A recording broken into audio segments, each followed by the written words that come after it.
Help keep Kinks and Beats Daily ad-free and receive bonus content early with a contribution of 20 cents per episode. Visit herohabit.com/shop for more information.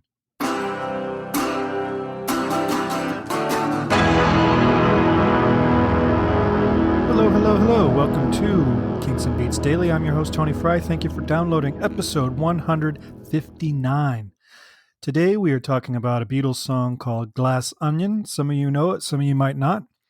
It was released November 22nd, 1968 on the White Album. It's the third track on the album between John's masterpiece, Dear Prudence, and Paul's Obla Di Obla Da. And it's an interesting song because the lyrics are intentionally stupid or gibberish or whatever. John was so tired of people overanalyzing his music and finding meaning that wasn't there, or misinterpreting the meaning, or something that he would throw away, like I'm the Walrus, which he was writing completely stoned. People finding all this meaning in there and putting new intention into his work. So he wrote this song with the intent of confusing those people. And it's kind of a dig at those critics who were doing this. Elton John would do this later with his song Solar Prestige a Gamon. And as nonsensical as it is, if I recall correctly, some people still found it anti-Semitic. So even with words like we have in Glass Onion, there are still going to be people who find intention and totally miss the meaning of the song entirely. And that's kind of the funny part, is that, where I Am the Walrus had no real meaning or intent at all, that the lyrics were just random lines that sounded good together. Glass Onion actually is filled with intention, if you think about it. And yet that intention is not it's not apparent just based on the song itself. The intention is through the backstory, much like Silly Love Songs has an intention that is quite contrary to the surface value that Paul puts on the song. If you know the backstory, it's a very different song. And I think it's the same with this one. Interesting, this track name checks several other Beatles songs, including a couple of Paul's. It was not exclusively John's. And there are two tracks. Savoy Truffle, a George song, also name checks one of Paul's songs. So it's kind of weird how all of a sudden with the White Album, they're becoming self-referential. Recording for this song began on September 11th, 1968 at a session that lasted from 7 p.m. to 3 a.m. In all, they did 34 takes. Take number 15 was a 6-minute jam, but most of them were about the running time that we have here.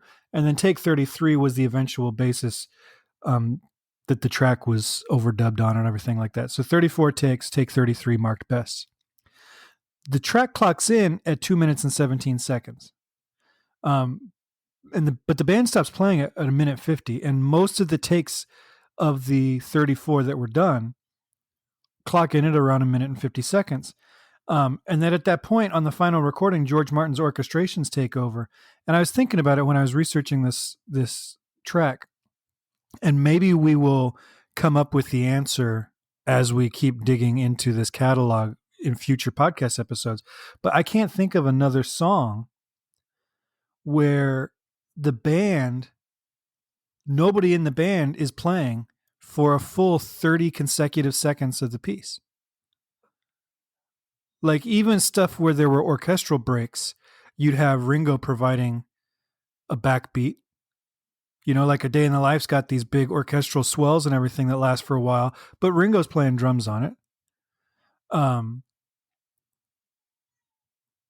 Or there's bass parts or something. There's always something else going on. I can't think of another place in the Beatles catalog where 30 complete, full, consecutive seconds of music don't even feature the band. So that brings up the running time to about 2:17. If you can think of one, let me know. The next day, September 12th, John added his vocals and there was some tambourine added, probably by Ringo. And then the next day, they added a second drum track and some piano. And that was Friday. You jump ahead to Monday, the 16th, and one of the guys in the band decides they should add some recorder to the song, right as John references The Fool on the Hill, because in The Fool on the Hill, there is recorder being played throughout the song. It's kind of a focal point of the song.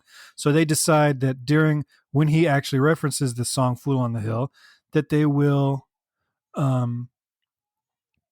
do a little nod musically by adding that recorder. So before the sessions, this session was mostly for the song I Will. Before those sessions ended, they threw the tapes on and recorded the recorder part. And then on September 26th, so we're talking like a week and a half later, John added a sound collage to the end of the track, and it's not one of his most inspired sound collages. And it can be heard on Anthology 3 if you want to go listen to it. But when George Martin suggested strings, these sound effects were thrown away, and rightfully so. Because I think John was a little bit too into sound collages at this point, and had things gone another way, right? Had things not panned out the way they did, we could have ended up with a White Album that had Glass Onion that ended with a sound collage, Revolution 1 that ends with a sound collage, What's the New Mary Jane that ends with a sound collage, and Revolution 9, which is a sound collage, which probably also would have stretched the White Album onto a triple disc and been one of the most annoying listens in the Beatles catalog. There would have been so much fast forwarding. Final strings for the song were recorded on October 10th, 5 weeks prior to release. So they are down to the wire, and only 5 weeks prior to the release of this album, they're putting on the final touches still. The same musicians that perform on the track Piggies also do the strings for Glass Onion. Those were both done in this same session.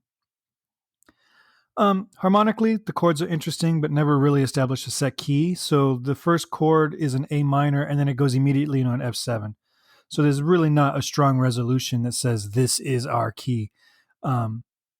And I think that's boosted by Martin's string arrangement, because the strings do a lot of like da da da da da da da da, a lot of chromatic movement between chords, and I think it adds to this ambiguity of what key are we even in, because there's a lot of notes being flown in from other keys.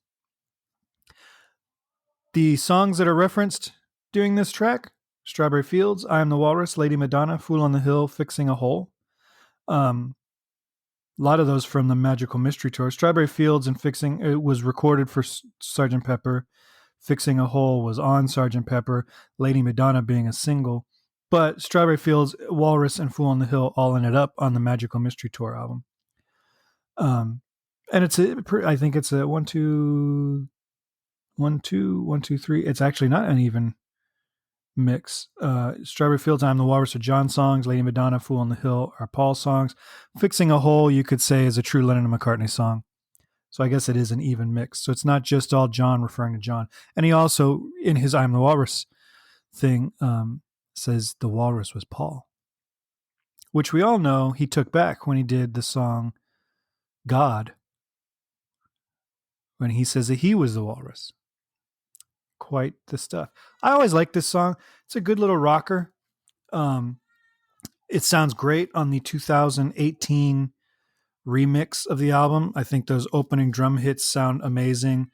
And, it is what it is. This is meant to be an album song. This was never going to be a single or anything. And if you listen to it in context of the White Album, I really like this song. It's got some cool stuff. It's got some cool sounds. It's a song that doesn't really have a parallel in the Beatles catalog. And I think for as many songs as they put out, to have a song like this that doesn't have like a companion piece in terms of sound or vibe or anything like that is pretty remarkable. Anyway, you can go ahead and listen to it. Make sure you swing by iTunes, give us a 5-star rating and review. You can join our new Facebook page, facebook.com/groups/kinksandbeats. And you can call me at 925-494-1739. If you can think of a song that has more than 30 seconds of consecutive non-Beatles playing on it, remind me what it is. 925-494-1739. And of course, swing by herohabit.com for all the information you need about this podcast. All right. As you can hear, probably in the background here, the newest addition to the Kinks and Beats family has been born and is crying in the next room. So I'm going to go take care of that, and I will talk to you guys later. Thanks for listening.